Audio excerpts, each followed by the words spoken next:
Welcome to Tenor Tech, where I solve the problems you didn't even know you had. You begin by preparing exactly what you need and starting the hull now. Combine 1 wooden plank units and ropes at hand because stability starts at the base. A weak frame sinks later. Once placed, make a 3x3 platform, then attach keel pieces along the center line to prevent twisting. Make sure to orient the anchor toward the treasure marker. This ensures forward thrust aligns.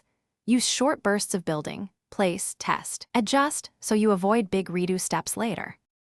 Now you focus on the complex middle: sails, steering, and flotation. You add a mast and attach the sail high enough for good wind capture while balancing weight with 2 buoyancy blocks. This prevents pitching. Then reinforce joints with crossbeams and diagonal braces because lateral forces from waves will exploit weak spots. Once done, install a steering oar or, if using an engine, place mount points behind the center of mass. Make sure to test turns slowly and tweak placement. You finish by balancing and testing. This is where success is locked in. Trim weight front to back until the boat sits level, move cargo or add 1/2 buoyancy unit to the light side because small shifts matter. Then perform a short run toward the treasure marker, watching pitch, yaw, and speed. Adjust the sail trim and rudder input.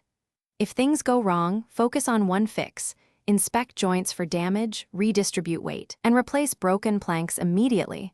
Repeat the short test after each change.